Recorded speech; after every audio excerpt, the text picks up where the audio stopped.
Subscribe to Mufti Tariq Masood, famous scholar. بہت سی خواتین کہتی ہیں کہ ہم کیا یوٹیوب پہ چینل بنا سکتے ہیں کھانا پکانے کی ترکیبیں یا کوئی جو بھی ہمارے اندر کوئی سلائی کڑھائی یا کچھ بھی آتا ہو ان کو. ڈاکٹر خواتین بھی ہیں وہ جو صحت کے حوالے سے لوگوں کو اویئر کر رہی ہوتی ہیں. تو اس میں مسئلہ یہی ہے کہ اصل تو حکم یہی ہے کہ جوان عورت چہرے کا پردہ کرے.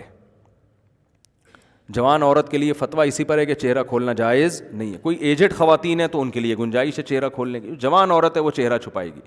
اور اگر کوئی بہت ہی بے پردہ خاتون ہے نہیں سمجھ میں آ رہا ان کے تو پھر آخری درجے میں ان کو یہ گنجائش دے دی جاتی ہے کہ چلو چہرہ کھول لو باقی سارا جسم چھپا لو.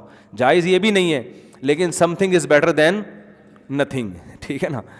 اور اس میں پھر بعض دفعہ یہ بھی ہوتا ہے کہ بہت سی خواتین طلاق یافتہ ہوتی ہیں ان کے گھر میں چولہا ہی نہیں جل رہا ہوتا, تو اب ان کے لیے رزق کے وسائل کی کمی ہوتی ہے تو ان کو بھی ایسی مجبوری میں گنجائش دی جاتی ہے کہ جہاں کوئی کمانے کا ذریعہ ہی نہیں ہے, نہ گھر کے مرد جو ہے وہ کفالت کر رہے ہیں, تو پھر ایسی خواتین کو بھی ہم گنجائش دے دیتے ہیں کہ آپ نقاب کے ساتھ کوئی جو ہے نا وہ اس طرح کی کوئی چیز دے تاکہ یوٹیوب کے ذریعے آپ کی ارننگ ہو. تو گنجائش کے معاملات الگ ہوتے ہیں لیکن غیرت کے معاملات الگ. غیرت یہ ہے کہ بیگم گھر کی چار دیواری میں, گھر سے باہر جا رہی ہے مکمل پراپر پردے میں, ڈاکٹر ہے تو کلینک میں جائے خواتین کو دیکھے, مردوں کو دیکھنے کے لیے آدمی ہول سیل کے حساب سے موجود ہے. غیرت اور حیا کی بات تو یہی ہے.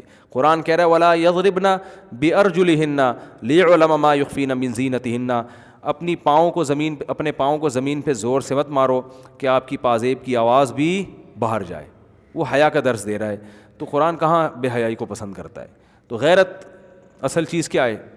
غیرت. وہ نہ ہو تو پھر تو مسائل بہت مشکل ہو جاتے ہیں, پھر بات سمجھ میں آنا, پھر اونٹ کو رکشے میں بٹھانا آسان ہوتا ہے, بات کو سمجھانا مشکل ہوتا ہے. اللہ تعالیٰ سمجھنے کی عمل کی توفیق عطا